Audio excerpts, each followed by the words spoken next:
like to call to order this public work session of the Mahwah Board of Education for March 27th, 2019. Could you please take roll call, Mr. Bleeker? Mr. Wendrikowitz. Yes. Ms. Saccone. Yes, Mr. De Silva. Yes. Mr. Gallo. Here. Mr. Coplin. Here. Mr. Kazmarski. Ms. Conoco. Here. Dr. Morthy. here. And Ms. Barron. Yes, here. Adequate notice of agenda of this meeting has been provided to the Ridgewood News and the Record, specifying that the Mahwah Board of Education will meet on March 27th, 2019 in the administrative offices, 60 Ridge Road, Mahwah, New Jersey. A copy was filed with the Township Clerk. Mr. Wendrikowitz, would you like to lead us in a pledge to the flag? And everyone please rise. Thank you. I pledge allegiance to the flag of the United States of America and to the republic for which it stands, one nation, under God, indivisible, with liberty and justice for all. Thank you very much. We don't have any executive session this evening, so we'll go right into agenda questions. Please limit your questions at this time to resolutions under new business on this agenda. As a matter of fairness, you are asked to limit your questions to no more than one and your remarks to no longer than 3 minutes. If you are here representing a group, please identify yourself and your position in the group. If you are here as an individual, please give us your name and address. This section of public participation will be limited to 15 minutes, and please specify the resolution you are referring to in your question. May I please have a motion to open the meeting to the public? Mr. Coplin, second by Ms. Conoco. The meeting is now open for anyone that has any questions or comments on items on our agenda. Oh. Who? 43, Thunderhead. Sing out, Louise. Where's Item 17. F. Want to take? Here, take it. Just because if you're talking, the people on the recording can't Can't hear hear you. it, right? So, item 17F. I just wanted to know what constitutes wearable electronics. We were talking about, Dr. Toro and I just met about the cycle courses that are being revamped at the Ridge. And one of the cycle courses will be working on things like light up sweaters. Okay, that's what I thought, yeah. but I wanted to confirm Yeah. because I've seen that before. Yeah. Okay, great. Thank you. No problem.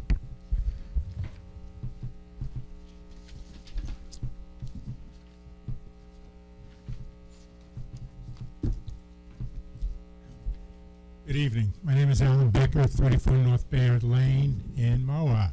I don't see anything on the agenda regarding the cell tower, but I'd like to ask permission to make a statement regarding that. That would have to take place at the end of the meeting when we open it up to the public for general comments about any other items that aren't on our agenda. Fine, thank you. Thank you very much, Mr. Becker. Anyone else? Okay, may I have a motion to close to the public? Ms. Conoco, second by Mr. Cohn. Thank you.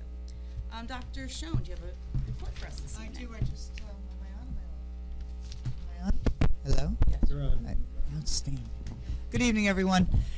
Just one item this evening is I know that Ms. Barron is going to report on a number of things that are going on, so rather than repeat those, I do want to congratulate publicly and with the board, Ms. Saccone, and for your recent receival of the new board member award. I know that New Jersey School Boards is going to be honoring you at a special meeting that's coming up.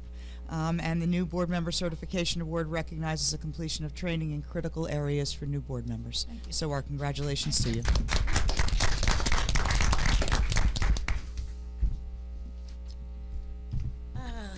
Mr. Bleeker.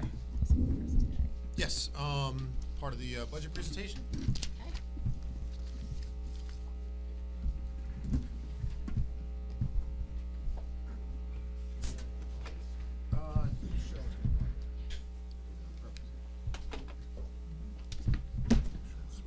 Okay, great. Okay, thank you, everybody. Tonight is going to be the second presentation regarding the 1920 school budget for the Mahwah Board of Education. At the last meeting, I did a discussion of the preliminary budget. It was introduced on the agenda at the last meeting. We discussed the revenue and the tax impact. This evening, we're going to address a few other topics of the 1920 budget, that being debt service, special revenue, and special education. Debt service.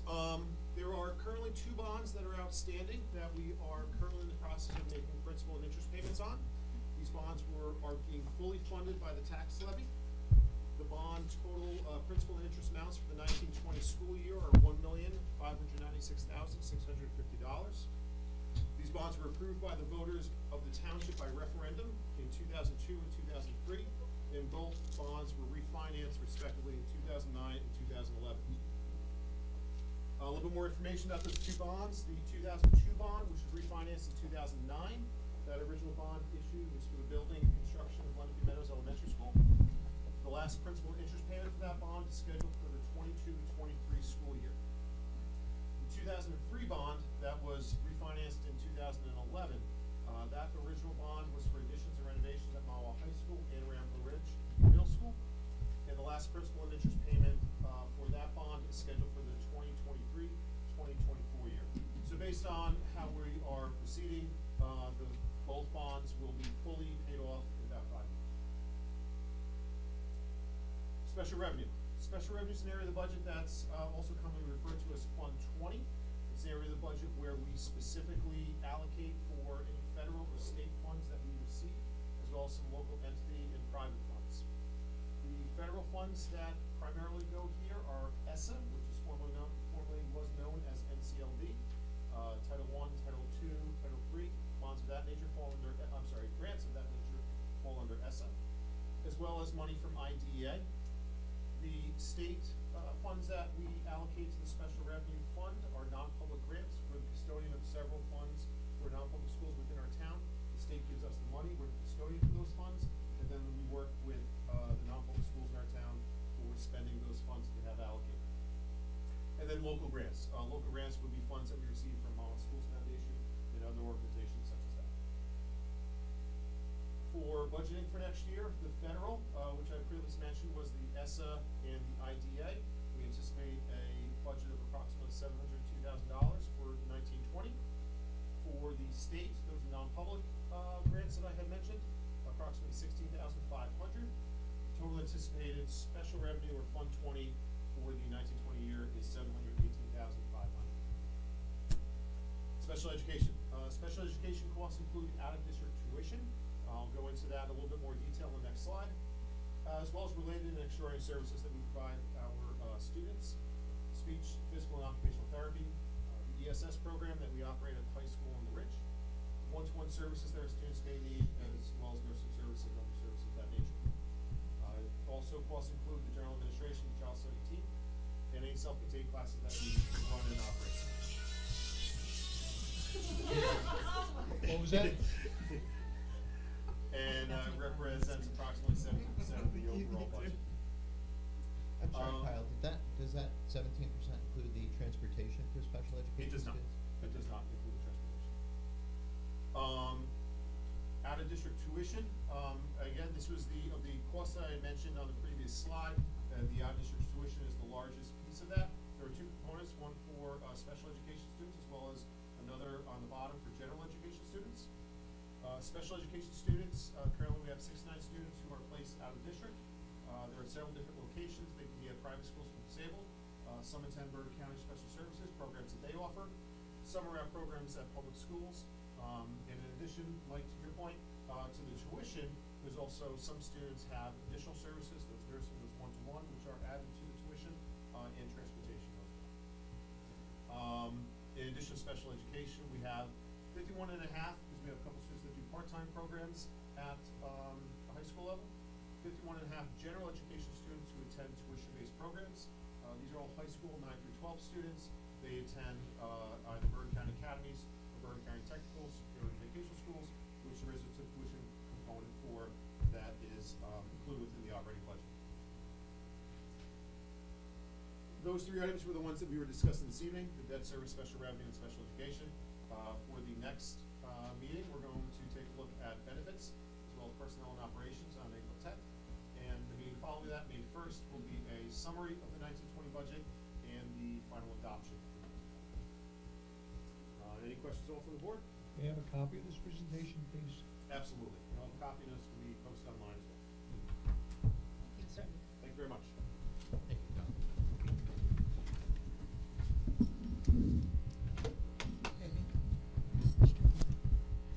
Thank you. Mr. Fair, do you have anything for us this evening? Yes, a brief report. The first is we have a retirement, agenda item 18A, Mr. Donald Hayek. He's been with our district for 29 years. During his professional years at Mahwah, he has taught math, science, and social studies in 5th and 4th grade. During his time at JK, Mr. Hayek has established strong connections and developed unique relationships with students, staff, and families. Mr. Hayek extends himself beyond the school day, offering after-school tutoring to all of his students who need extra support or who need to be pushed further. His endless commitment for his students will be sorely missed. And actually, Mr. Hayek has been nominated and selected as our next staff highlight before he had announced his retirement. We will be, we'll be showcasing Mr. Hayek and the other staff highlights at our board meeting on May 22nd, which will be our last board meeting in May. You'll also notice we have our first hire for the 2019-2020 school year on this board agenda. So we are in the middle of recruitment, and we are entering the height of our hiring season. That's it. Thank you very much. Thank you. Mr. John Pascal announced that junior Jonathan E. Koa earned the highest possible ACT composite score of 36. On average, 0.2% of all test takers earned the top score. Among U.S. high school graduates in the class of 2018, just 3,741 out of more than 1.9 million students who took the ACT earned a composite score of 36. In a letter to the student recognizing his exceptional achievement, ACT Chief Executive Officer Martin Warda stated, "Your achievement on the ACT is significant and rare.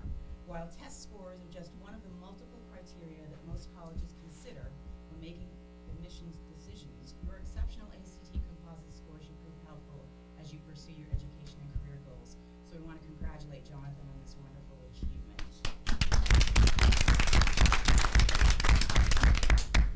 Next, I'd like to talk about the Mahwah Symphonic Band. They earned a gold rating at the NJSMA Region 1 State Concert Band Festival, and Max Mejia earned Best Soloist Awards. Congratulations to Max. On March 9th and 10th, Thunderbirds competed in their first robotics competition at Mount Olive High School and made it to the quarterfinals. So way to go T-Birds, and they're going to be competing again on this Sunday. So we wish them luck with that. And I attended the Mahwah High School Drama Department's production of The Little Mermaid and was extremely impressed by the spectacular voices and the caliber of talent exhibited on stage. So kudos to all the performers, backstage crew, and all the volunteers who helped to make the performances successful. And I also had the pleasure to attend Aladdin Jr. at Ramapo Ridge. And once again, I was blown away by the talent and strong voices of our middle schoolers. I was impressed by the maturity and poise they possessed, even during times of technical difficulty, their microphones cutting out. Their performers never reacted to the glitches, and they gave true meaning to the saying, "The show must go on."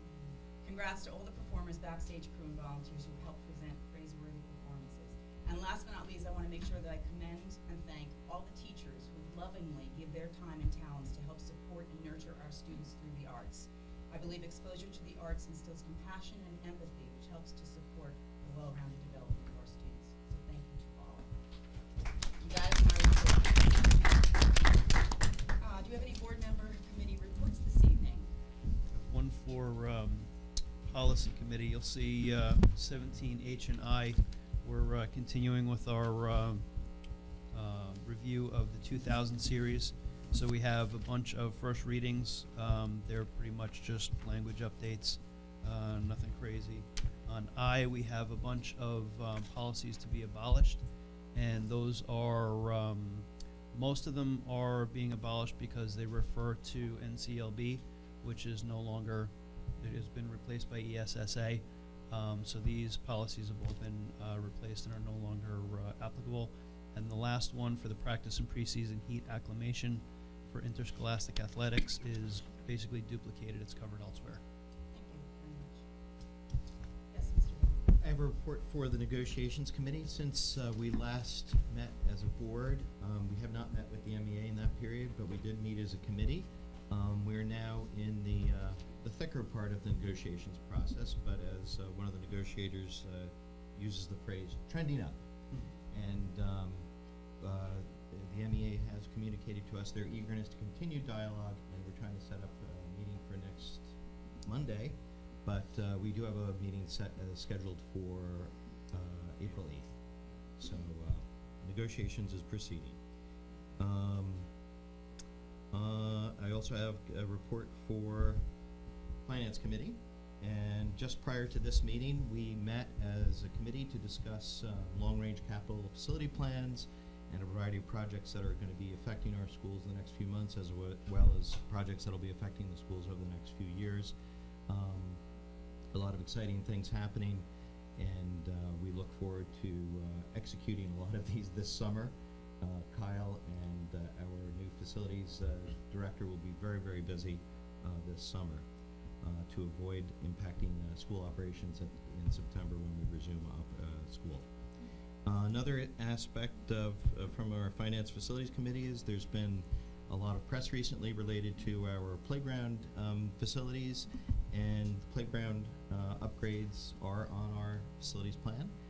We continue to look at that as a project that we'd like to undertake in the next, make a decision on the project by June, and hopefully undertake a project in the next few months. We will be looking at alternative surface materials in addition to the poured in place, which was our originally recommended approach, and we expect that decision to be made in June.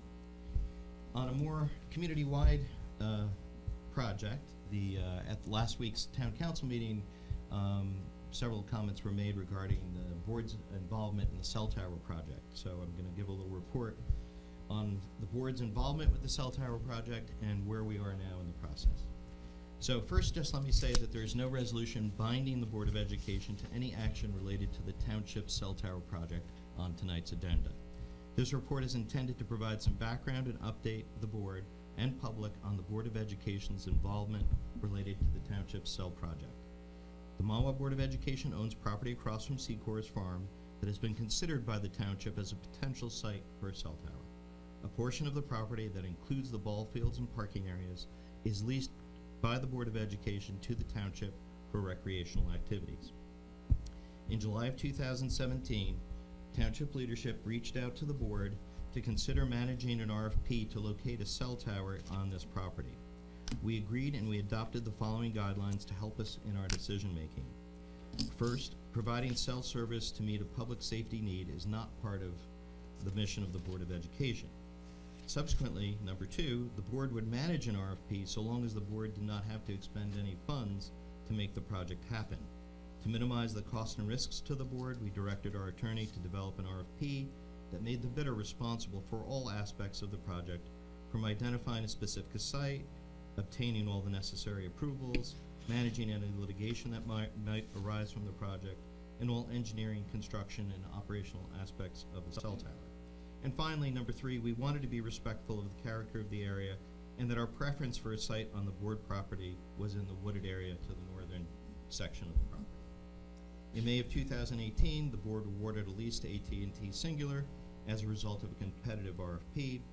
In August 2018, AT&T Singular informed us that they were withdrawing from the lease because their engineers were not able to identify an area large enough for the tower and the support equipment that was not wetlands.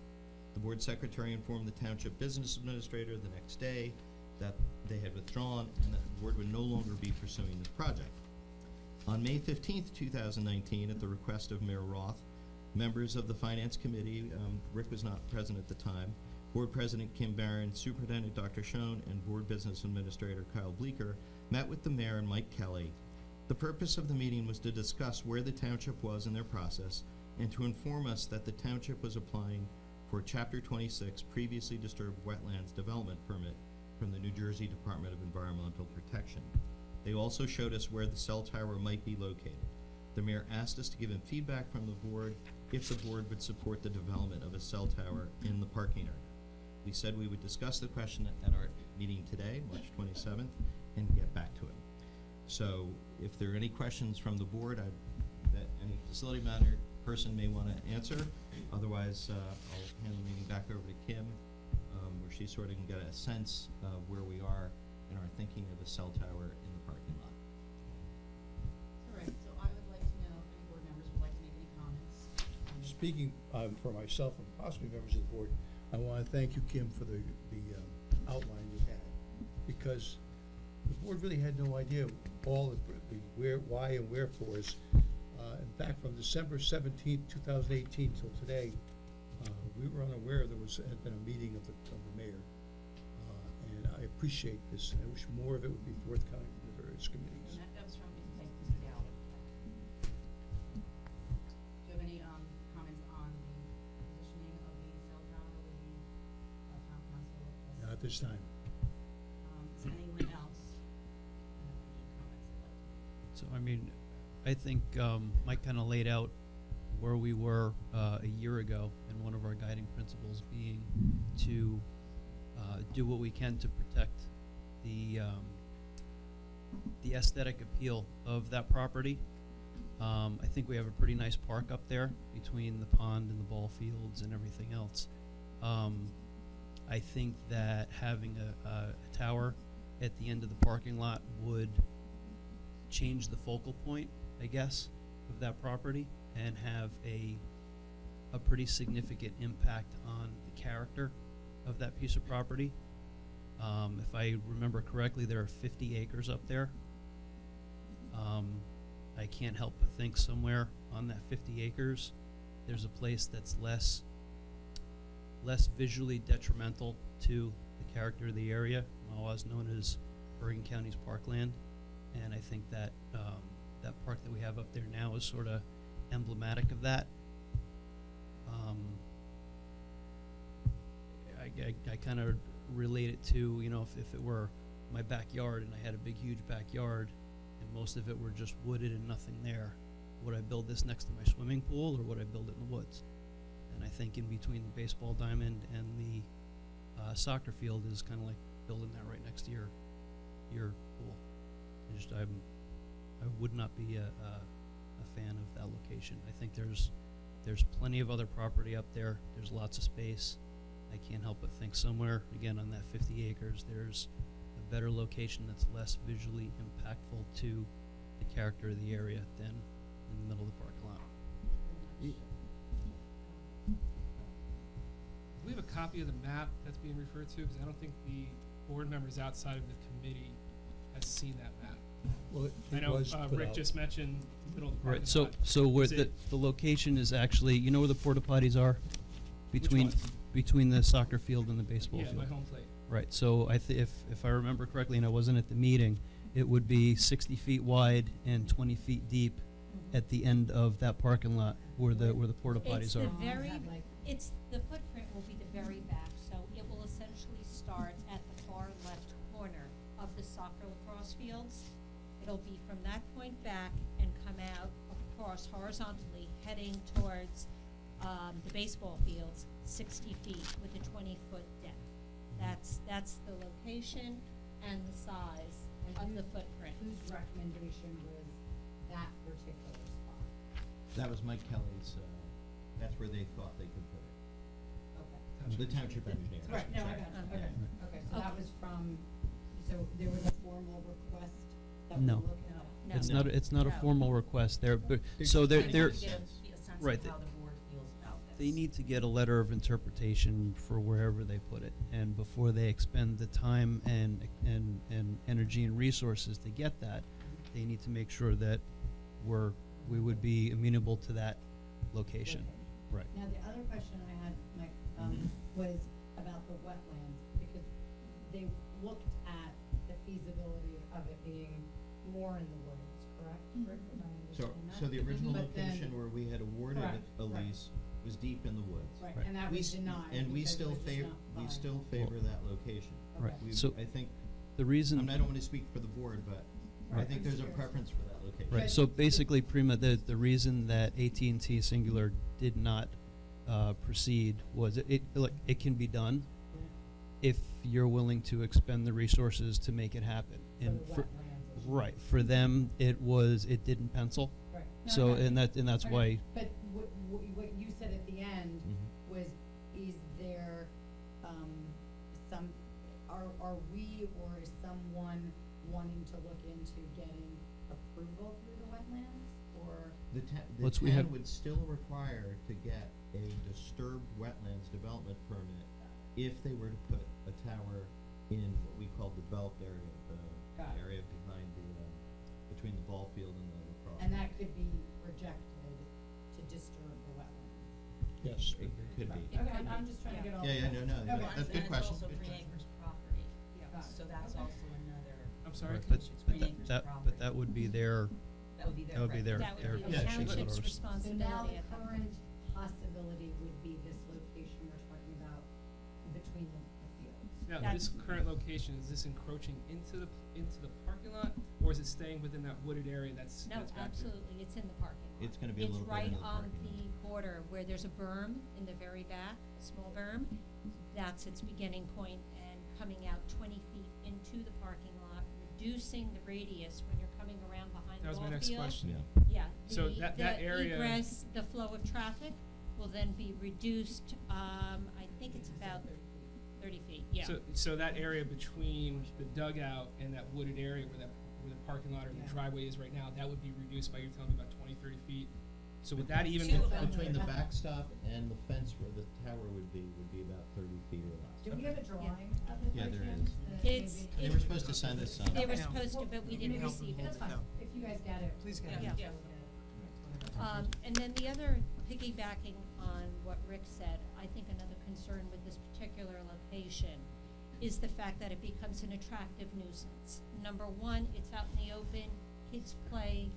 It is not a lit area at night also.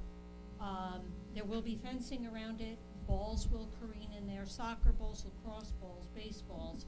What is not to say that children might not have the inclination to climb, to go in, to, oh, look at that, there's a plethora of balls in there, let's go grab some. And the alternative to prevent that from happening is to put razor wire around this. So that's another reason that I am not inclined to really liking the tower right there in the midst of playground area, where it's accessible to a lot of children, very easily accessible to anyone who's in the park area. And I mean, it should be stressed, just to sort of frame this.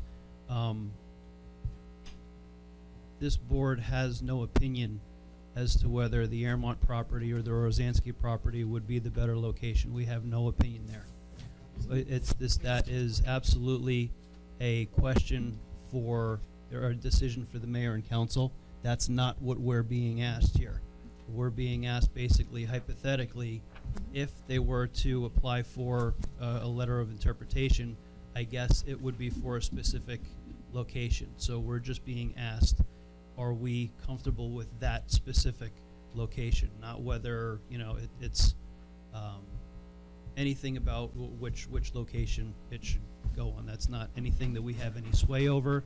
That's not anything that we have any control over or any input to. If we, just a question, so the question then would be, we're saying we're comfortable or not comfortable with this being considered a location. With that location, With this correct. particular location. Right. Right. Now- Nothing about the rest of the property, just that specific location. Okay, does that mean if they come back and say that's viable, that we are then, by allowing consideration, saying that we are then supportive if that's the location that's determined, or are there separate decisions? So as I sort of introduced at the beginning, there's no resolution on our agenda, we're not taking any formal votes. If this were to be a site it would require a change in the lease that we currently have with the township. The lease we have with the township only allows recreational use of the property. It would require a resolution by the board to change that lease to allow the cell tower to be developed. So, but before the town gets too far down this path, the mayor asked us, what do you think? And met with just members of us, and we all said, you know, we can't just speak for the whole board, and hence we're having the discussion in public. And what is the committee's recommendation? Again, we Again, we didn't make a recommendation. Yeah, We have our personal opinions. Yeah, and that's why we wanted this Right. conversation to happen in public, so that everybody sort of was able to voice their opinions. But to You sort mentioned to a answer your lease, but it's actually a deed. No, it's no, a it's lease. not. It's a Where lease. the information I have here says a deed 1925. It's we That's lease how we're- we lease the property to the township, so understand it that. would require But changes to the it's lease. our property with that, with the, whatever the restraints of the deed of 1925 states. Correct. Well, yeah, so when we were doing the lease agreement with AT&T, there was a delay. People were like, oh, what's happening? Well, we uncovered that there was many subdivisions of this property. The property was mixed up quite a bit. And to be certain that we had clear title of the property, we had a deed search done. Right. And it went back to that 1925 deed. So, but in this particular instance, we clearly own the property, and the township uses a portion of that property through this lease. Through the lease that they have with us. I'm And sorry. Prima, to sort of expand on your question, they haven't submitted anything, they haven't gone forward with anything, they're waiting to hear from us. So if we say, the township, so if we say, yes, we're comfortable with that, then they would go ahead, and if they got the approval, this would be available as one of the two sites that they're looking at. If we look at it and we say we're not comfortable with that location, then we would pick another location, I guess. And what are the dimensions again of this? 20 by 60 is what Mike Kelly told us. It- So. It was an estimate. I mean, Yeah, it it's could be a little bit approximate. smaller, it could be a bit larger. 60 tall? No, Wide. length, 60 wide. Length. what- width Long. and I'm length. not an engineer, Look at the so- picture there, it's a rectangle. That's square. Yeah, and height. The tower. And It's a how fence. to 150. 170? 150. 170? Yeah, no, 150. 250. Well, the tower height would be determined by the bidder. I can't even Yeah. get around 20 by 60. Okay, all right, I'm just trying to It would be understand big. dimensions. Approximately. It would be big, okay, okay, got Yeah, it. but just to sort of repeat something that Rick said about, we still have, even though there are obstacles to developing the tower in the woodland area, it's not an impossibility. It's just that at the economic, AT&T's been around the block with these types of properties many hundreds of times. They know their win rate. They know how much they would have to invest to win.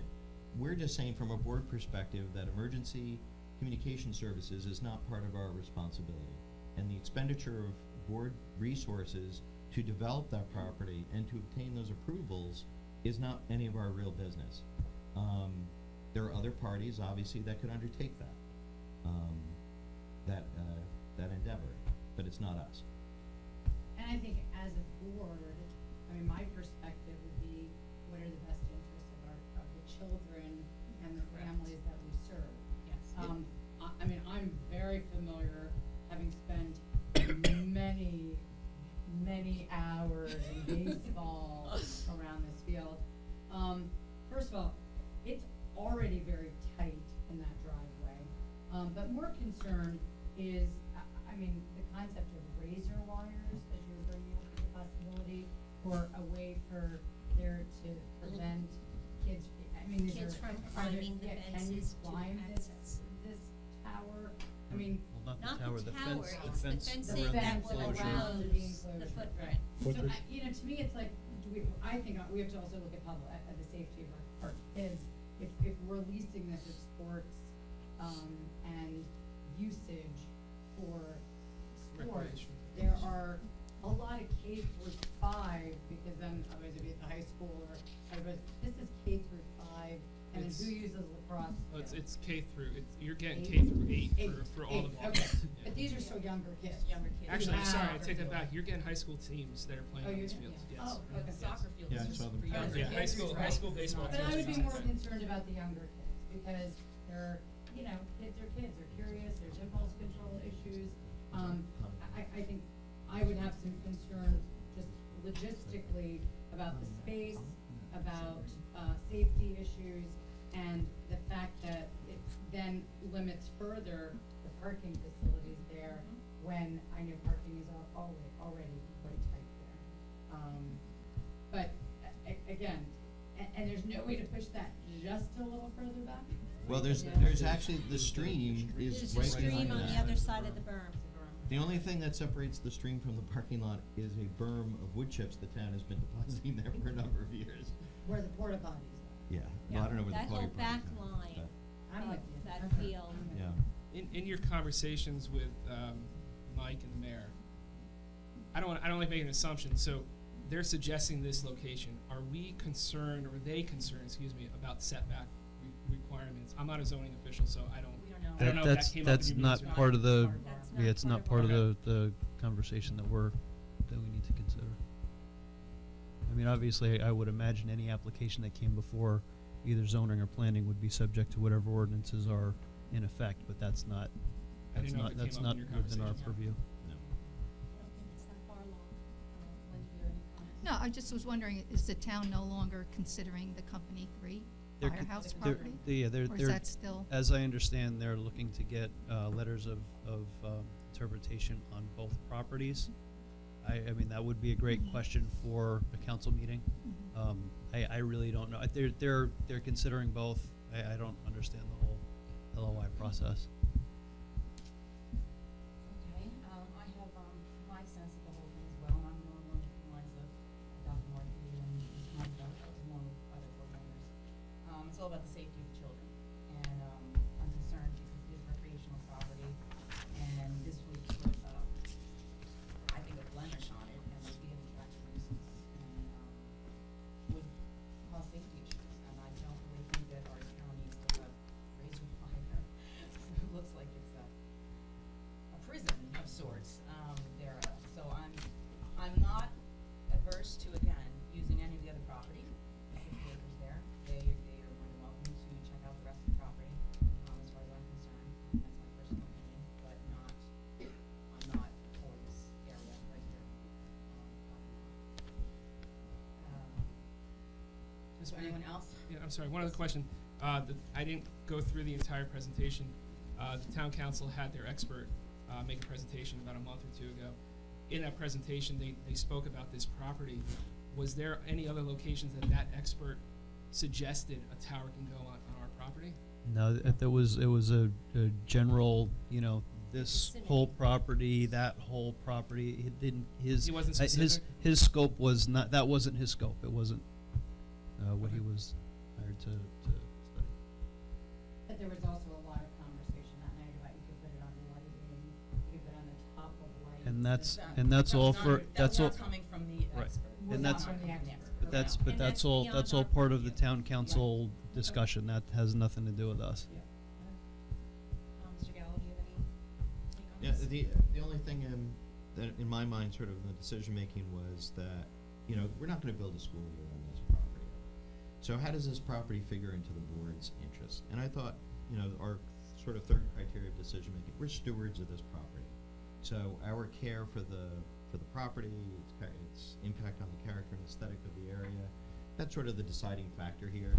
If we put it in an open area there, and from day one, I mean, from first time we met with anybody on this, we said, we're not comfortable with this. So this is not like new news. You'd have basically about 120 degree viewpoint of this tower because it's a wide open. The beauty of the woods area was there was shielding from the forest, obviously. Obviously, you can put the tower anywhere. There's going to be somebody who's going to be complaining about it, and we had some issues with that.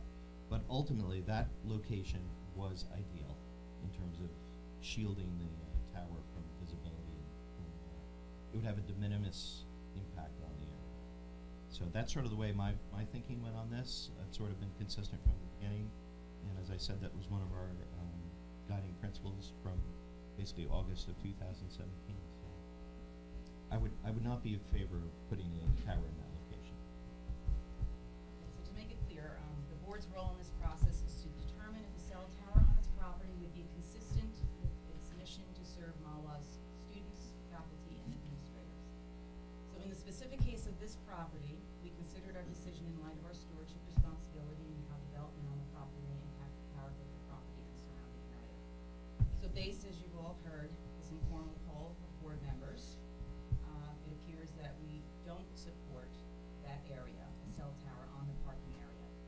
And either Mr. Beaker, our board secretary, or myself will communicate this to the mayor, township business administrator, and council president. So our preference remains for a cell tower to be located in a wooded area, but the cost to the board to obtain the necessary wetlands approval would not be consistent with our mission. Thank you very much for your concerns and your opinions, and I really appreciate it. Thank you. You're welcome. Okay, since you have no other board committee. Are we still on committee reports? Yeah, we're now? still on committee reports. You have a committee report for us? Yes. Okay. Let's see if I can now find the committee report. Okay. I just wanted to speak to the fact, and hopefully I'm going to remember this correctly, or hopefully Mr. DeTuro will correct me. So, few changes in assessment criteria at the high school. Basically, to summarize, just the test taking timing will be reduced, number one. And number two, juniors are not going to be required to do a ELA assessment and a math assessment, if I'm correct. I defer to Mr. DeTuro. Go ahead. In their 11th grade. And that is specific to the 2019-2020 class. Moving forward after 2020 is yet to be determined. So that's just for this. There might be a few students who are affected by that, and the high school will address that. But generally, the majority of the 11th grade class will not be affected by this change. Thank you, Mr. DeTuro. Thank you, Dr. Thank you, Dr. Morrissey. Okay. Community relations. Community relations, yes, sir. Go ahead. I must say that I really enjoy working with this group on my committee. It's taken me 2 years to have this much. Shut up. I'm beaming. Beam. Where's Scotty when you need him? The enthusiasm is what I've been almost doing by myself for 2 years and banging my head against the wall. But the group we have now is willing to help me carry the load. And our next meeting is going to be on April 10th at 6 o'clock. And I hope within a short period of time, we're going to come forward to the board with a proposal which we think will serve the district and the children long term. I'm very pleased with the group I have. Some of them are a little pushy, but yeah, you get used to it. Okay, that's all I have to say. Thank you very much. You have in front of you another one of the little booklets. I went to a meeting on Saturday which dealt with communication with the public. It was a touchy-feely type program. We're working with spaghetti uncooked. And How'd that go for you, touchy-feely? What did I say about that committee? But it was interesting. If you look at your packet, inside there's a card and there's the colors. And you could look at this and decide what type of personality you are and how you would match up with others on your committee. It's very interesting. I came out as I think orange and gold. Doesn't mean anything. But the point I'm trying to make is this would be an excellent topic for a board retreat. This board has not had a retreat in 25 years. And I think it's important that we should get together off day, no tie, we don't wear ties anyway, and really get to know each other a little bit better. Pardon? Ropes course, that's what we're doing. But I mean, even with this committee, I learned some things about people I didn't realize, and it's important that we get to understand where each of us is coming from. Why I want more transparency, and others are sort of reluctant to do that. But that's not the point. The point is, we should have a retreat. I don't know, Kim. You didn't need us talking. No, you don't. To discuss and get to know each other a little bit better. So, I think it's perfect. and it can be arranged. Now, the other things I want to talk about are regards to tonight's agenda. Don Hayek, 18A. I want to pull him away from the others and deal with him separately. My daughter Jessica, my son Keith, and my granddaughter Lily have had him. And when my granddaughter Lily left him last year, the entire class on the last day cried. It was unbelievable. She had her father drive over to see where he lived. This man, you always knew he was in school because he for years drove this broken down white Chevy pickup. And I always tell you with the same parking spot he used. He's a big man, he's a giant of a man, but kids would die for him. He was a great teacher.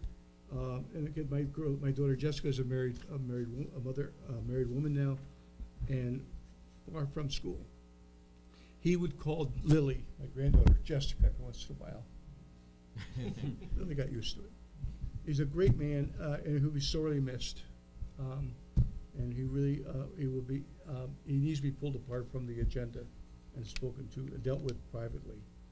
As far as 17H, I could not find any changes in 2422 dealing with practice. That dealt with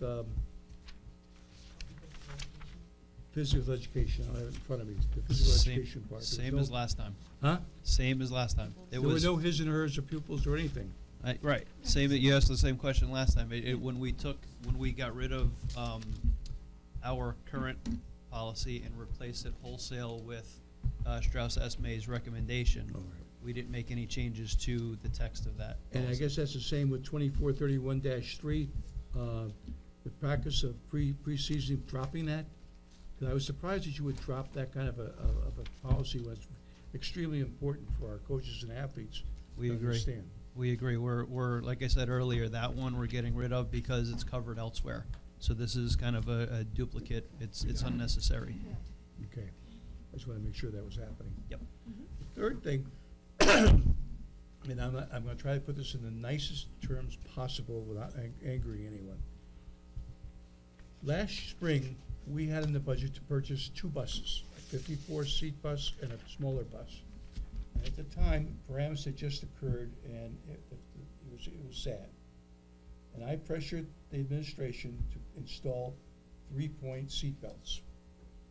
And there was no law in the books at that time. And Dr. Schoen assured me that if it was possible, she would do that. And I have to say that those 2 buses are in our fleet, a very small fleet, about 1% of the buses we use. And they have the 3-point seat belts. It's important that we start taking our fleet and changing over 3-point seat belts. In fact, there was a whole process by the administration to train our bus drivers in how to actually make sure the kids are installed in the bus. Is that correct? I was talking to one of the drivers, and they're all set to go. I think it's on the road now, isn't it? Has it gone out yet? The 54. Yes, the 54 is on the road. I don't believe the 24 passengers on the road. But the point is that we, without much fanfare, we went out and did the right thing for our children. And it's just the beginning.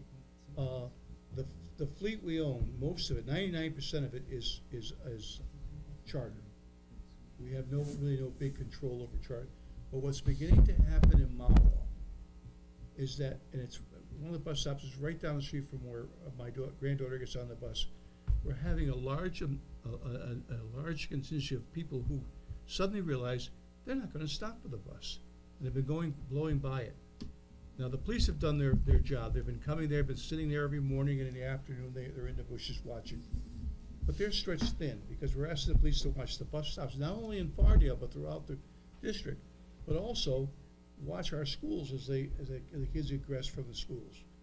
So what I'm planning to do tomorrow night, we're going to be at the Bergen Passaic School Board legislative dinner. I'm going to make sure I'm sitting next to Miss Holly Shapezi, and I'm going to push her to get to start a process where they will begin legislative hearings on establishing exterior mounted cameras on all our buses. We can't afford it, and nor do we have the right to because they're not our buses.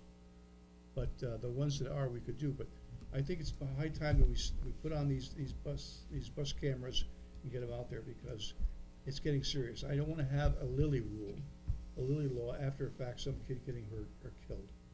And I've watched these people go by me, and it's unbelievable. So that's what I plan to do tomorrow night, and I'm hoping we're going to have, I've had a good relationship with her the last couple of meetings, so maybe she'll come through for us. But it's important that this law gets going. It's important that you contact your legislators and say, guys, we need this law. And let them get out there, because someone's going to get killed one of these days. One parent put up a little sign this big. You can't even read it from the road, but he meant well. And he videotaped one of the things. But we've got to do our due diligence and get out there and get this law on the books, and we have to put pressure on the legislators. And that's what I have to say tonight. I'm sorry. May I? Yes. Mr. May had brought this up at a couple of meetings, and we are considering it and gathering some information through Bergen County and costs and those kinds of things so that we can make a determination moving forward. But it is on our radar. Right.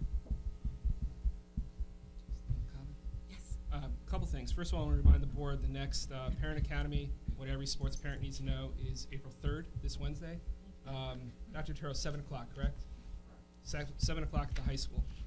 So it's supposed to, it seems like we're going to have, hopefully have a really good turnout. And the speaker, Rick Wolf, is an expert in sports parenting, and he's excellent if you've ever heard him before. Pete, if you wouldn't mind, would you mind letting us know what your conversation or outcome, but before next meeting, if there's a way you could maybe shoot us a message and let us know what Holly says. I appreciate that. I have your addresses. And then I was sitting next to Miss Barron at the Ridge Play over the weekend, and I was absolutely blown away. My daughter's in 6th grade, so this is my first experience in the whole drama end of. She wasn't in it, but she all of her friends were. So I was absolutely blown away at the level of professionalism that the 6th, 7th, and 8th graders exhibited that night. So kudos to all of them. I'm looking forward to more and better drama activities in the years to come. Those 8th graders are coming to the high school. Yeah, That's right. So I was at the Ridge Play both nights, Friday and Saturday, because my daughters participated. And I'd like to recognize Miss Walter and Miss Baker for putting on an excellent show.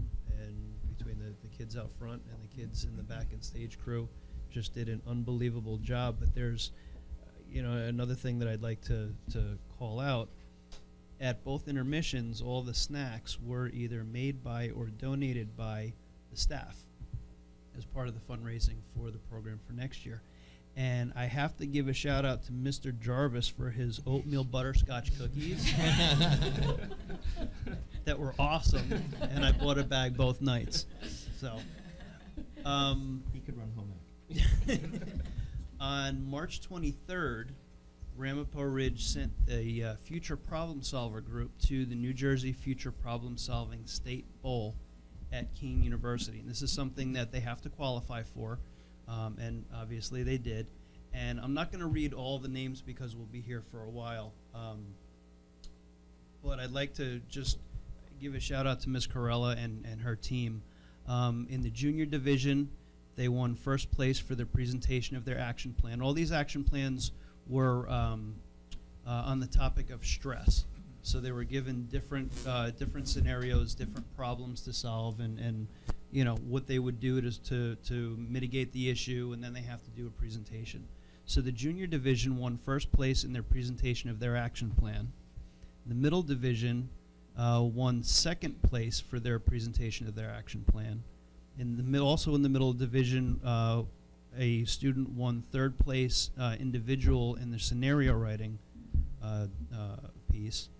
In the junior division, they won first, second, and third place for the Global Issues Problem Solving Team Competition. Also in the middle division is a third place team for Global Issues Problem Solving Team Competition. And in the middle alternate division, they won first place for the Global Issues Problem Solving Team Competition. So they had an absolutely awesome day. The next step is that they go to up to Massachusetts for the international competition, where they're going to compete against teams from all over the world. And it's a really cool program. This is a program that there are a handful of public schools that participate, but it's mostly private schools. There are even parents who pay to have their kids put together a team and send them individually because it's such a big deal. The high school future problem solvers also participated in their state competition, and we had 2 seniors that won future problem solver scholarships. One of those seniors also won first place in the Global Issues Individual Senior Division. We had a team win second place in the Global Issues Team Middle Division. We had a team win first place for the Global Issues Team Middle Division, and also third place for their presentation of their action plan. Another team won first place for the Senior Division for Global Issues Alternate. Second place for Global Issues Senior Division, and an invitation to Massachusetts for that team. And another team was also invited to Massachusetts for first place for their Global Issues team in the Senior Division. So super proud of our students, super proud of Ms. Corella for really putting together an Rick, awesome. we also should have a shout out to the high school coach. Mrs. Corella coaches the middle school, and her Christine. There we go. All right, Gotcha. coaches the high school students. Yep, absolutely. And also, Aladdin Jr. I know we've spoken highly of the actual showing, but there was also a really cool moment where that was organized by Joyce Kilmer and Rampo Ridge, where the 5th graders took a field trip to see the show, and it was really awesome to see. The Rampo Ridge teachers organized these events for the 5th graders to kind of just experience middle school before they even got there, and it was awesome. So, and also Jenny Jacobs, who also worked on the play, shout out to her as well. Thank you. That's great stuff. Just so Linda, Kim, and I are, and if we can convince Peter, A separate car. in a private vehicle other than mine, are attending a School Boards Association meeting on School Mental Health Conference on Tuesday, April 9th. Peter's more than welcome to come with Kim driving. I'll go by and wave at the top. But the other, all this recognition is really just a tribute to all the hard work of our staff, parents. It really takes a village to make all this happen. And no doubt we have missed recognizing a whole bunch of people. Yep. So I'm just going to plug the Twitter feed one more time. Thank you. But the Twitter feed does have a lot of this stuff in there, and so we're talking in words. The Twitter feed often has pictures and graphs and all sorts of interesting things that really digs down deep in not only the recognition of our students, recognition of our staff members and administrators. And I'm just going to mention one other little thing where we're sending 3 students, Aaron Lockwood, Olivia Lido, and Matt Maya, to Pittsburgh on April 7th for All Eastern Chorus, which is a first in many, many, many years. It's a really big deal. It's, I think, 12 states. How many states is it, Olivia? It's basically states from Virginia to Maine, out to Pennsylvania.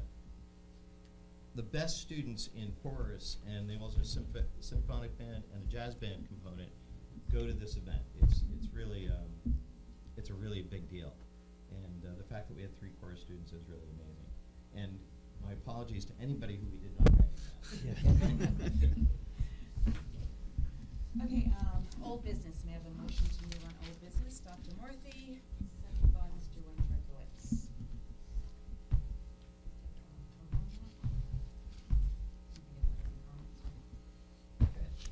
Mr. Winthrop-Lewis. Yes. Ms. Saccone. Abstaining on 16A.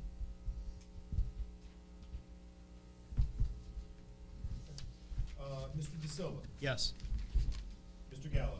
Yes. Mr. Copley. Yes. Ms. Conoco. Abstain. Dr. Morthy. Yes. And Ms. Barron. Yes, I think I'm abstaining on a check number though. That's We're not there yet. No, Next- sorry, next- okay. Next one. Oh, that's right, this is old business, yes. So minutes. Good to go. Okay, we have a motion on new business A through J. Mr. Gallo, second by Dr. Morphy. Does anyone have any comments on any of these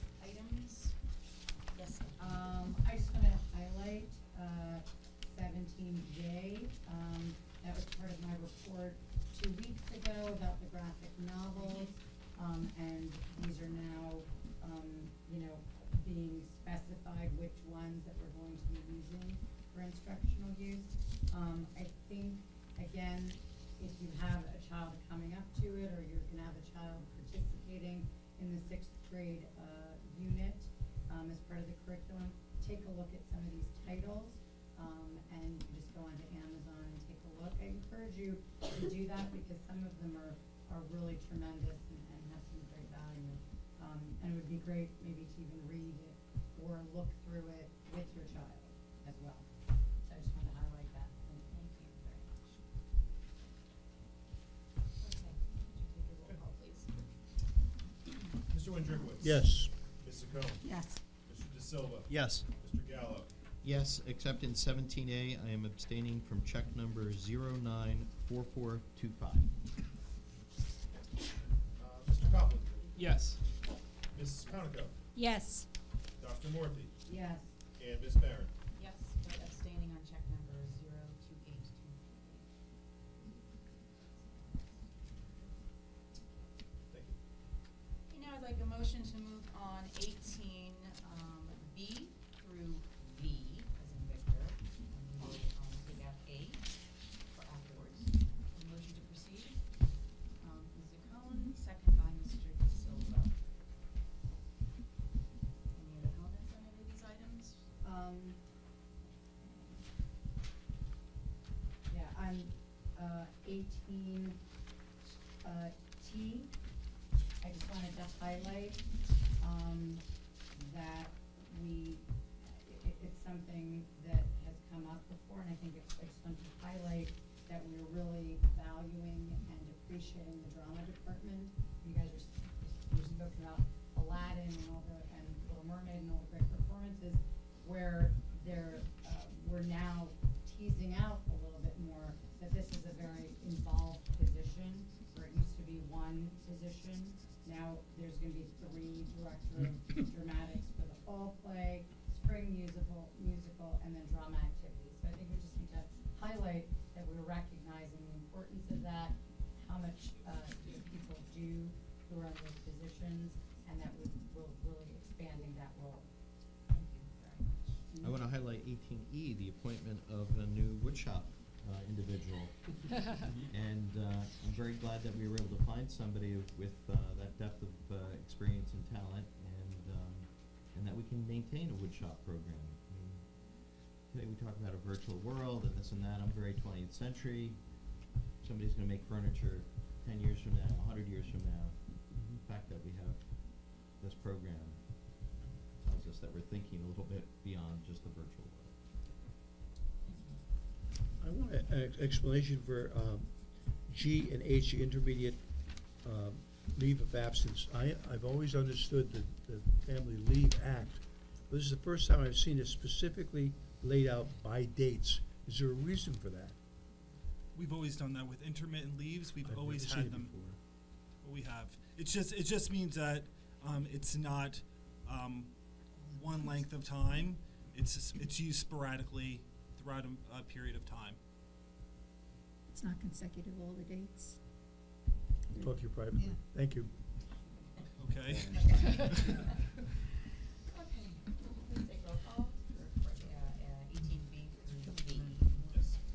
Mr. Wondrikowitz? Yes. Ms. Saccone? Yes. Yes. Mr. De Silva? Yes. Mr. Gallo? Yes. Mr. Copeland? Yes. Ms. Conoco? Yes. Dr. Morphy? Yes. And Ms. Barron? Yes. Now I'd like a motion to move on 18A. Mr. Wondrikowitz, second by Ms. Saccone. I just wanted to speak on Yes. Mr. Hayek as well. My son had him, and again, exemplifies what, and all the many of the teachers we have in our district, all of them, why they go into teaching. I mean, he was available, approachable, inspirational to kids. They really wanted to learn, and his focus was mathematics, and I think for some kids that can be an area that can be, they're a little concerned about that or a little afraid at first. He just was a tremendous teacher, and we will really, really miss him, and our students will as well. So I thank him for his service to our district. I spent a couple of hours last week looking at non-tenured personnel observations, and so it is with great sadness that we lose somebody like a Donald Hayek. But the good news is that the teachers we're hiring, there are many superstars coming up the line, and we're fortunate that we have a great district that's attractive to prospective new teachers, and we have time for these folks to fill the shoes of some of the giants that we're losing.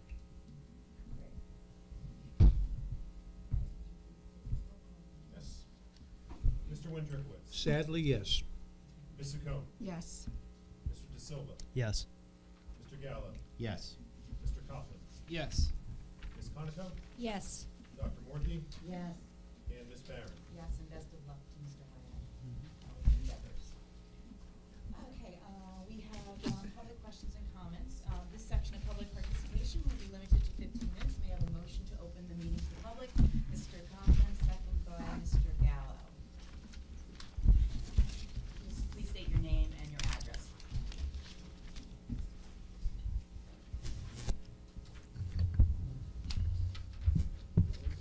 Yeah, Don't be a smarty. I know, right? Every time I get him to your mic here. Is this on? Okay. Good evening. My name is Megan Charles. I live at 10 Skytop Drive in Mahwah.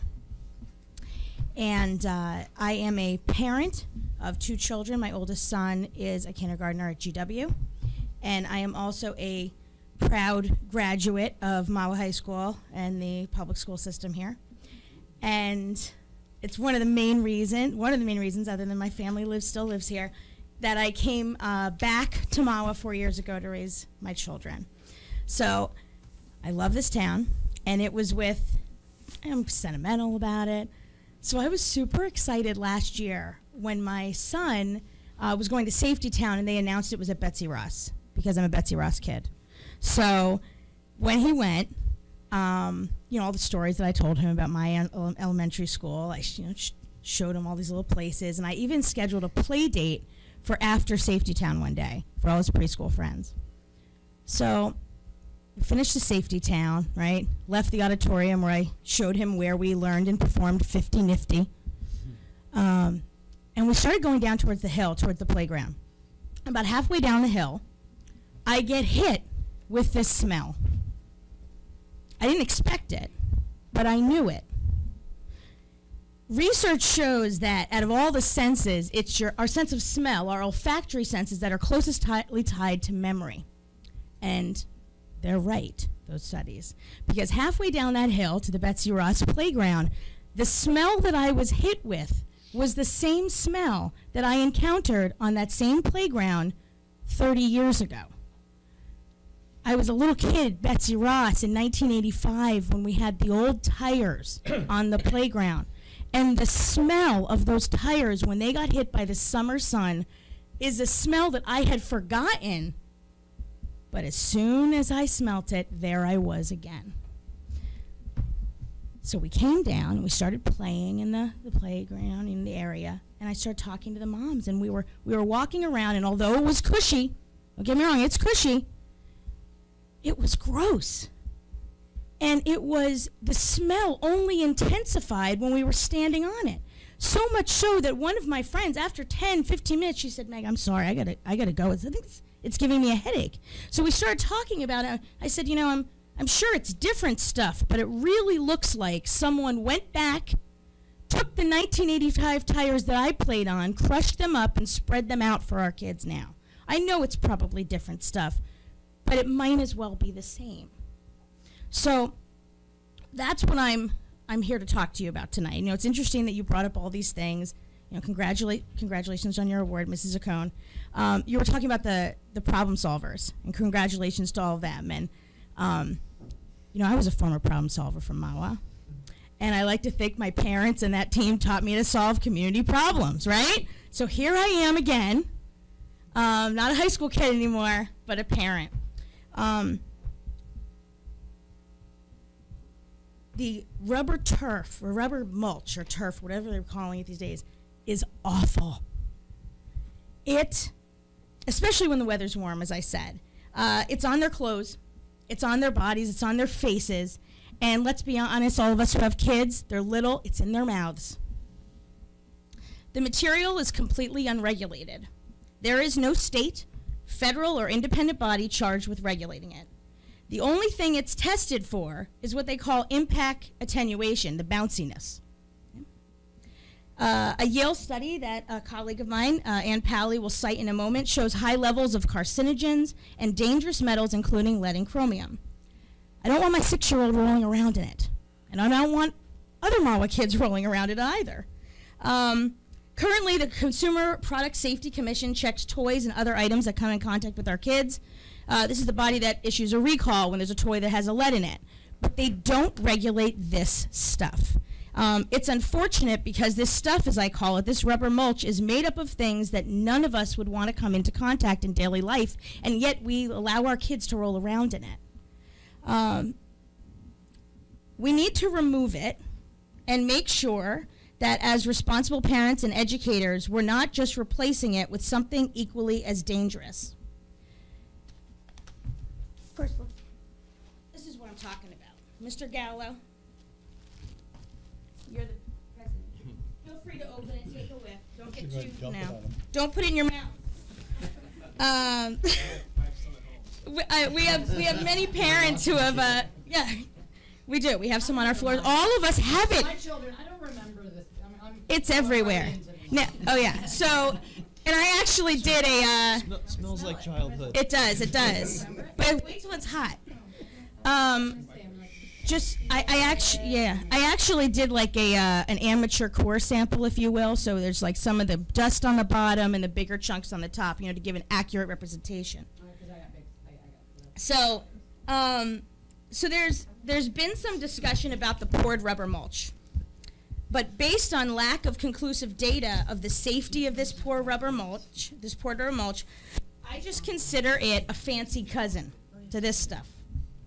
There is not enough data to support that the idea that it's superior in any way. And to add insult, the poured rubber mulch smells the same in the heat, okay?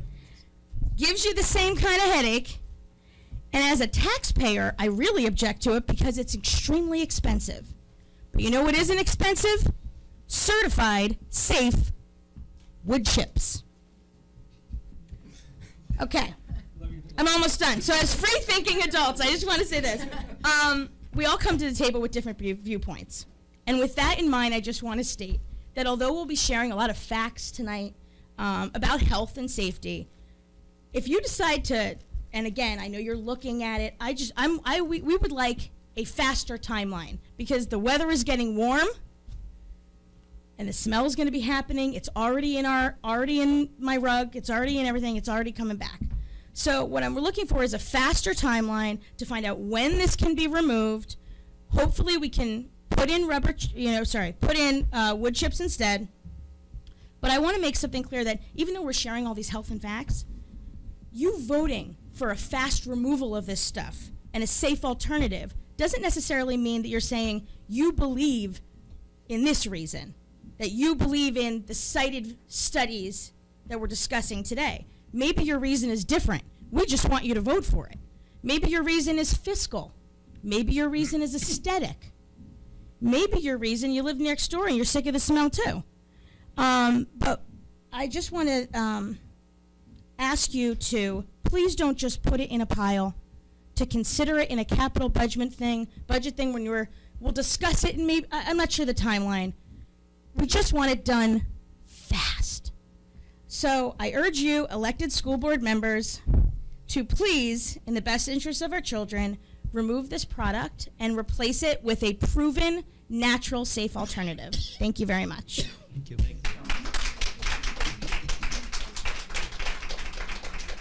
Tough act to follow.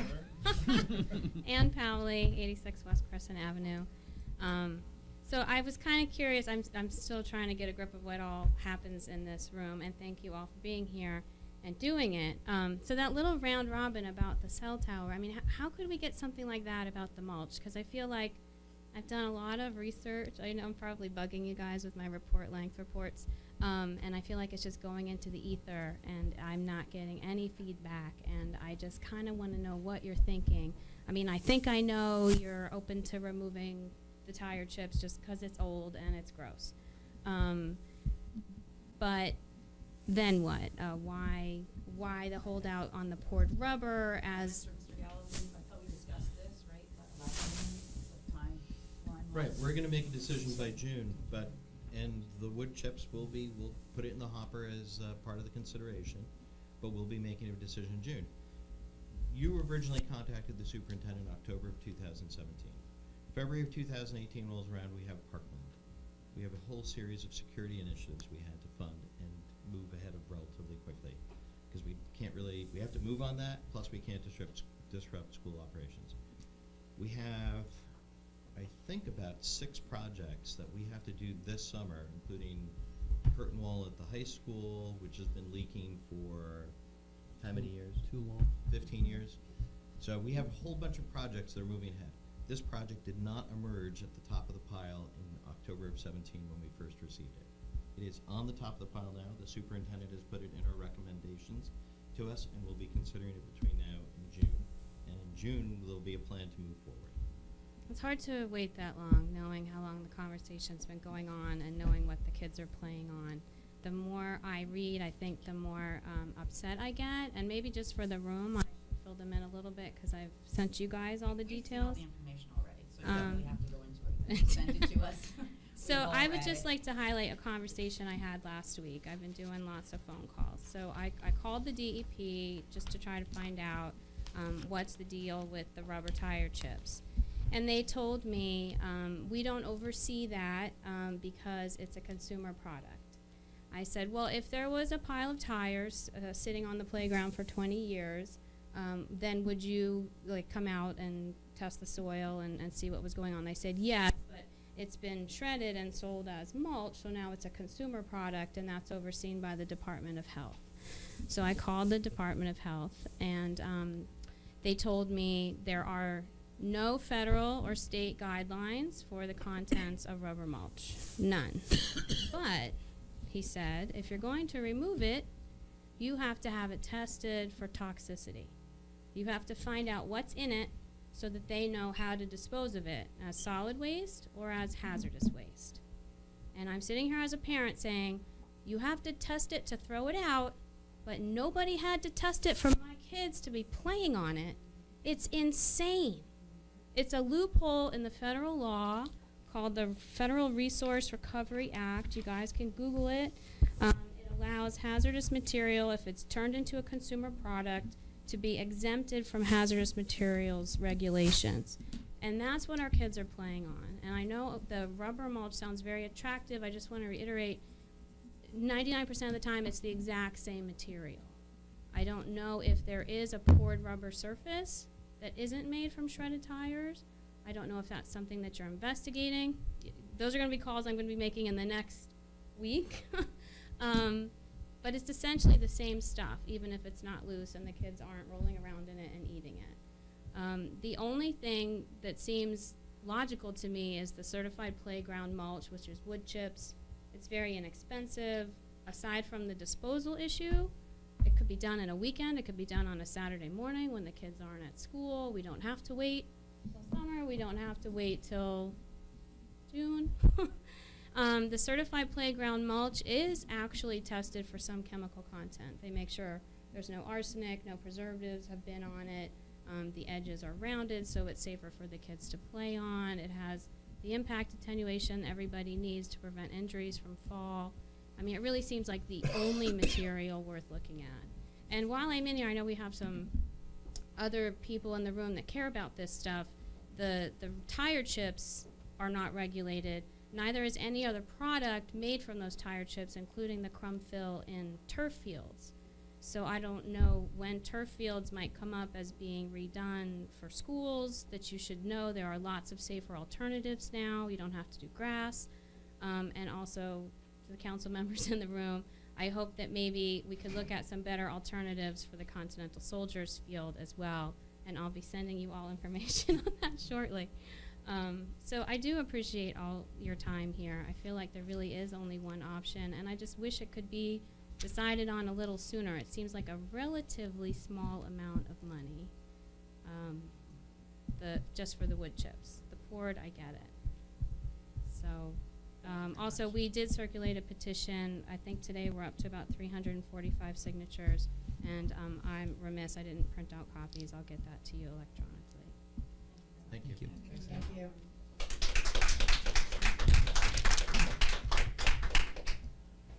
Good evening. My name is Alan Becker. I live at 34 North Bayard Lane in the Indian Field Complex. I chose the right meeting to attend because there's so many things going on around town, and I do attend the council meeting regarding the cell tower. I was delighted to hear Mr. Gallo's report, and even more delighted to hear the comments from you, the board members of the Board of Education. Now, let me make a point very clear, and I can document this. If a cell tower is installed on your property off Fairmont Avenue, it is not a cure-all. We have documentation from an expert that states that Indian Field, where I live, will still be a gap area. And we can document that, all right? I just don't understand what's going on in town, and each time I go to a council meeting, I hear the Board of Education property. So let me share with you, shortly after the mayor took office, I know him personally, and I had a one-on-one meeting with him concerning the cell tower. More importantly is the fact that if an emergency occurs in that gap area, there's no access via a cell phone to emergency services, all right? I could tell you right now that the night of the Secor fire, there was an assembly point of fire people coming from out of town at fire company number 3. No one can use their cell phone. Fortunately, there's a landline at that firehouse, and that's what they used. But let me go a step further, and I shared this as an example with the council a couple of meetings ago. Let me play what if. Somebody goes for a walk with me in our complex in Indian Field. They fall or they trip on the curb. They hit their head, starts to bleed, and it looks like they broke their arm. What's the first thing one would do? Take their phone out, call 911.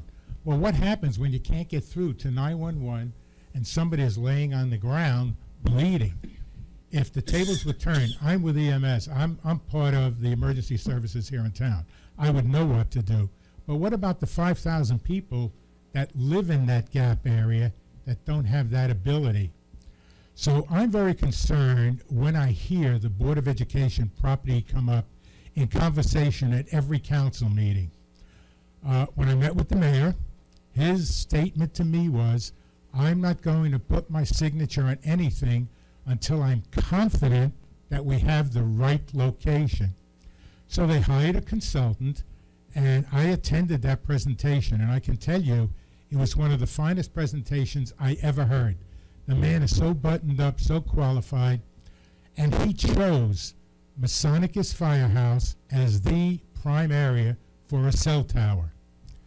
Not only did he choose that, but I heard tonight from Mr. Gallo that AT&T withdrew their opportunity at your property because of the wetlands and so forth. The firehouse has 11.5 acres. There are locations that have already been identified for a cell tower. So I don't know why this is dragging on. I don't know why the mayor is asking you to devote time and effort behind it.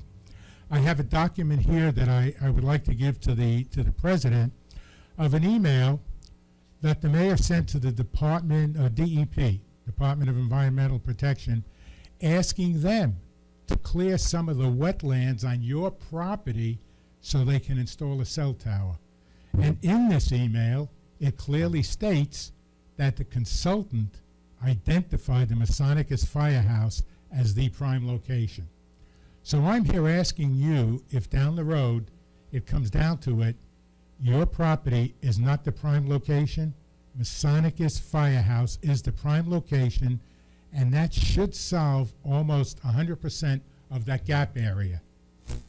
Your property will not solve that problem. I thank you. Thank you. Thank you.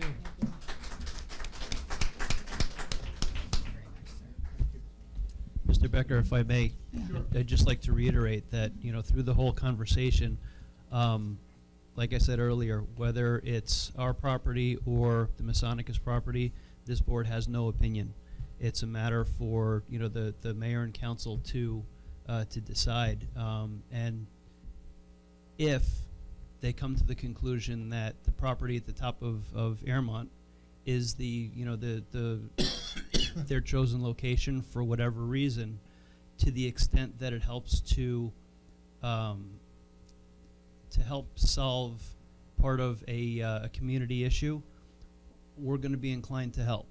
But I want to make clear that it's not our decision which one there is. I understand that. Okay. I understand that, but I was very happy to hear the comments from several of your board members. Mhm. Yes, I live down not far from that property, and I wouldn't want this big 60-foot area, okay, taking away parking spots, and parking is a problem now, but to Ms. Koniko's statement about balls flying in there, kids climbing over the fence, and certainly you're not going to put razor wire up there. So, in my opinion, if you can't put it in the woods, then your property should be out of contention. Well, And I understand where Right, you're if- coming from, but AT&T, Verizon, and a consultant that we all, because it's town funding, paid for the Masonicus Firehouse, what's the issue? They're that's- just dragging their tail, and I believe there are some private agendas as to why they're not doing the firehouse, and they're pushing for the Board of Education. We can't speak to But that. I understand your position. I respect it. Thank you. And Mr. Becker, just so you know, at the town council meeting where the professor from Drexel gave his report, I believe 7 or 8 of us Yeah. did attend. Yeah, we So got heard- got there a little bit Yeah. late. We got there a little bit late because we had a meeting the same night, but we all Okay, had it over we afterwards. could provide you, we have a group that's formed between Apple Ridge and Indian Field, and we're very concerned about this whole thing. So we have a number of people that have accumulated a lot of information, maps, et cetera, et cetera. So we're in a position to provide you with anything you want. By trade, Just to let you know, we've gotten information from both sides. Okay. And it's still, it's just not Yeah. our decision. No, I understand. I'm just putting some information on the table, but they claim that it's a residential area by Firehouse 3. Look behind your property and see how many homes are back there. It's all residential. All right, it's the same thing. It's the same thing. But by trade, I'm an engineer. I spent my life in the food business. All right. Mr. Eisenstein's presentation was probably the best I ever heard. He was so buttoned up, and if you were there, the man is the expert. And if he recommended the firehouse, I just don't know why the town's dragging their tail. I really don't. Thank you. Thank you.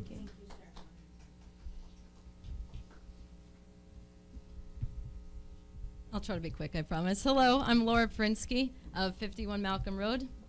This is my first board meeting. I'll be new to the education system next fall. My daughter will be starting kindergarten at Betsy Ross. I'm a Ramsey resident, but chose Mahwah to raise my kids due to the low taxes and the great reputation of your schools.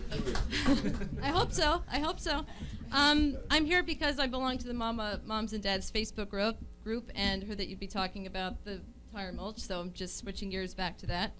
I actually spoke with Mayor LaFerrette about a year ago because I do a lot of research on every little safety thing too, and I had asked him about the tire mulch, and he just happened to whip out his phone and say, I know exactly who laid down the tire mulch, and let me call him up. Oh, everything's all safe, it's perfect, nothing wrong? Okay, great. So he says, okay, you're all set, nothing to worry about, send your kid to school and have a nice life. I don't necessarily believe that, I'm not stupid. So anyway, I've just come up with a couple of suggestions as to what we could do. I'm sorry, nothing against the mayor, but I just thought, okay, all right. We've been talking a lot tonight about the safety of our children. So safety is of the utmost importance, and the surface that they play on every day in school on the playground should be a #1 concern. I know you're making a decision in June.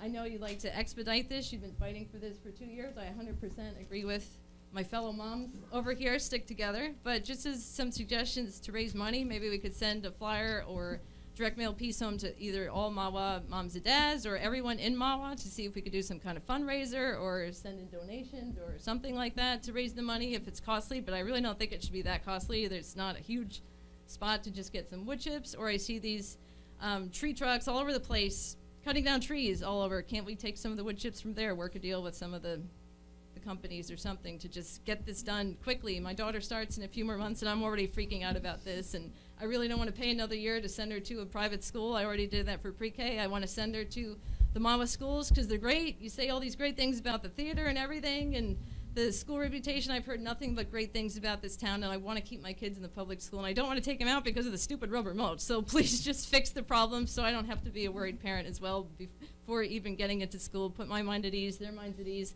and all the parents for the safety of our kids. Please. Thank you. Thank you.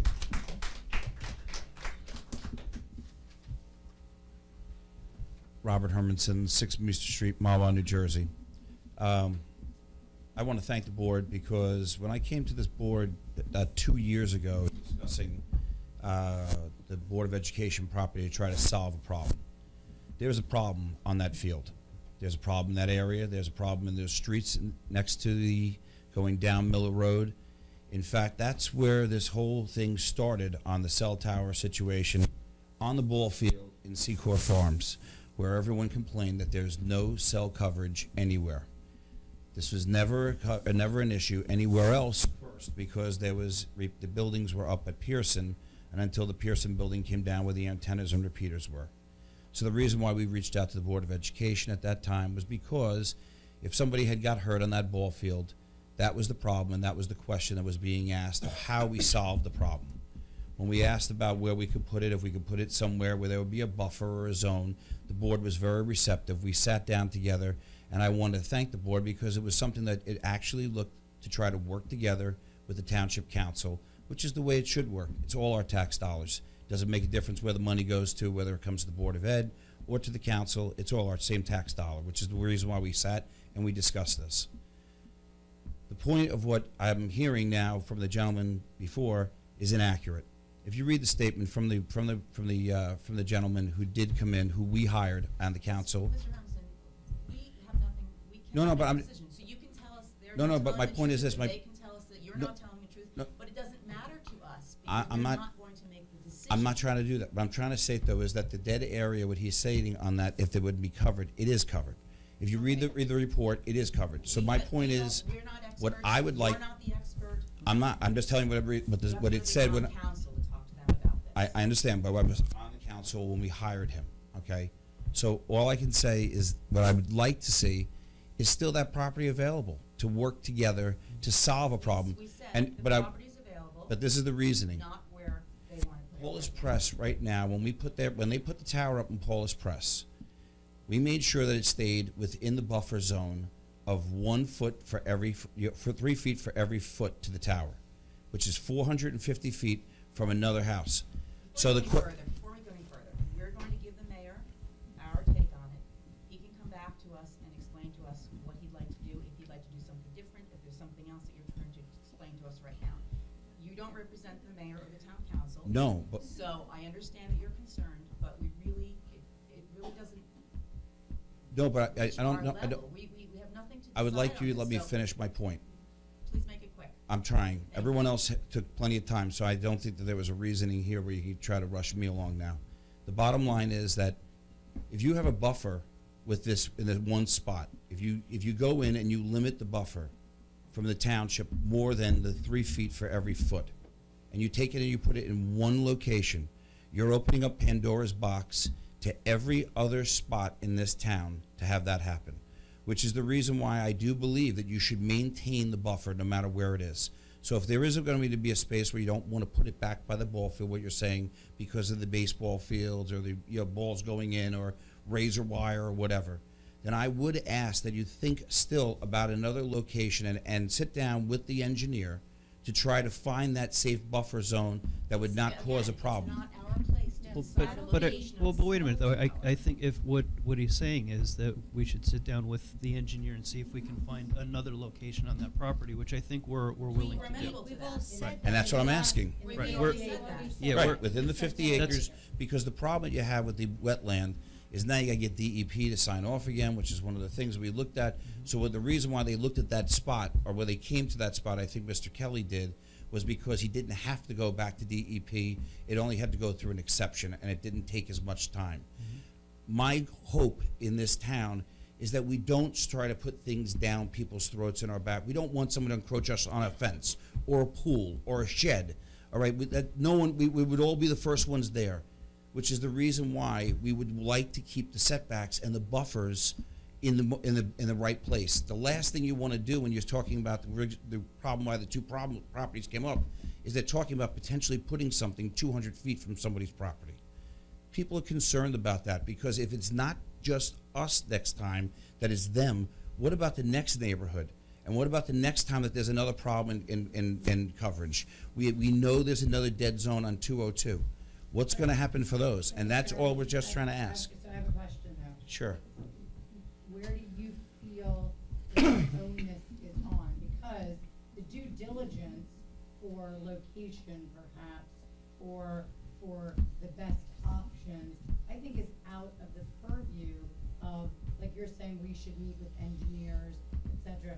It's out of the purview of the Board of Ed. Look, that property is our property that we can then, lease or grant for usage purposes, okay? Mhm. But I'm not sure how the onus has now come to us to do the due diligence to figure out the best location hold on, because Yeah. that's what you said. You said maybe we should sit down to try to figure out if this isn't the location.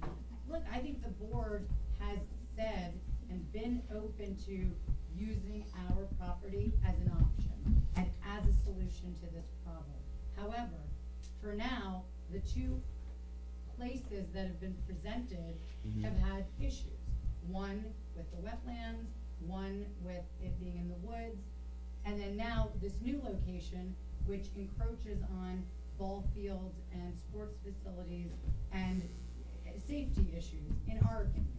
So again, we have, I think, looked at it openly, right? And I'm not arguing with you. No, I'm not saying you are. No, I'm just saying that how is it somehow now the board should take that sort of extra step? I'll let him answer, to but figure first, out but I'm going to say, the I'll say something location? if you don't say what I think I'm going to say. I think we're both probably going to say the same thing. Yeah. What Mr. Hermanson is suggesting is that we do what we did in 2017. We sat down with him and the mayor at the time, and we looked at the property, and we sort of narrowed in on where we thought the best place would be. So it's not that the onus is on us, it's that we should be working together, again, if the town council decides that this property is the most appropriate place, so that we can have an idea of where, we talked about, we wouldn't be crazy about seeing it where they're proposing, so to work together with the council and the mayor to figure That out. would mean that the mayor needs to come to us. Yeah, but I Exactly, don't- right. I don't So think just that's like- been just like- an issue. No. I think we've been working together. No, well, the reason, I would describe our role this way. We are passive partners. Right. We're not going to spend more money. We're not going to spend more resources. We, in fact, never like to talk about this again because we have the kids to talk about. But we will be passive partners in this community need. And I think we've been. the only reason why I was Good saying about the partner. engineer talking to you, because it's still your property. And so the situation of why we came in 2 years ago and we discussed it was because it is your property. But you came to us, so and Mike yes, Kelly we did would need come to someone us, to and come he- to us and say they want us to partner with them, with the engineers, to check with the engineers. We're not going to make the decision to go ahead and contact engineers. Staring him for, he's asleep. Well, I know, and that's why I said, I think, because that's what I said, we did, when we came here Right, you 2 came years, to us, and it was right. great, So because when everyone the- sat when down, the and that's what I would hope the same. Kelly would like to come Right. to And us we're again. happy to do that. We're I open don't to think Right, there's- so- I so- think the right, board's so- always been open to it. So the mayor We're did. reiterating the same thing over and over Right. again, quite frankly. Right, the mayor did come to us, we had a meeting, he asked us a question that we answered tonight, and we'll let him know. I expect that the mayor will reach back out to us to continue that conversation. And we're happy to have it. Thank you. You're welcome.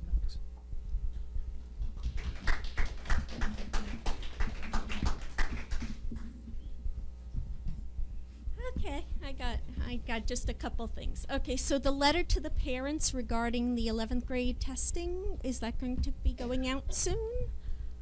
Dr. DeToro, when is Mr. Ulmer and the principals planning on sending that out? Letter was sent from the district on the general overview of the testing. Mr. Pascal will be sending a letter specific to the school in the next couple of weeks. Okay, great. Thank you. Question about the bus arm camera thing. Just I forget exactly how many buses we own. It's not that many. I know our own fleet of buses, right? But none of them currently are equipped With the outside camera. Correct. Are there any grants or any safety? It's a great question, Ms. Slackby. Things We've that just started to look into this and to research it and to put everything. Okay, to get them at least on our own buses if we can with any grants. And then, just see, hold on, okay, I covered that. Okay, so the last thing I'd just like to say regarding the cell service. I'm just going to say regarding the cell service. I do live near that area. I do know how terrible that service is. I do know that the property at Secor would benefit more of New York on that side versus benefiting the Mahwah community. So from my standpoint as a community member and students going to school here, I rely on that cell phone for those calls like the delayed openings, the etc. My personal feeling would be that I would prefer that location to be where more Mahwah community members are served. The other thing I did look into was if there is going to be a cost associated to the town council to erect something because of the wetlands, you can erect a tower on Fire Company 3 and attach it to antennas to Fire Company 3. So depending on the cost benefit of it, if there's going to be a cost to me as a taxpayer in this community to build something, I would rather have it built where it's going to service the entire community. And there are ways to make it look less ugly, less intrusive, etc. Yeah, that's an excellent. I just wanted to let you know that as you're going to discuss it, okay? Because I did send them an email with that information. So. Okay. Thank you. Thank you. Anyone else? Just to prove I'm not sleeping. David May, 93 Owino Road, Mahwah. Not here to talk about the cell tower. I just wanted to acknowledge and say thank you that you're looking into the cameras on the buses. And thank you, Peter. You're going to reach out to Holly if you want. I can reach out to her too and kind of take them from both ends because I think it's an important issue. And just want to note, I've had 3 meetings this year shorter than tonight's meeting. Can I make a statement, please? May I make a statement? No, Mrs. Slockbauer, I'm going to trump you. No. I've had 6 years of meetings. We've never run this late. That's all I have to say. Go ahead, Ms. Slockbauer. I just wanted to tell everyone, because I don't know if you're aware, but Ursula's costume was created by a Mahwah High School student. Fabulous. Thank you. Because they knew how to sew. It was phenomenal. Do we have a motion to adjourn? Mr. Gallo, second by Mr. Copeland. Motion. Meeting adjourned. Thank you all.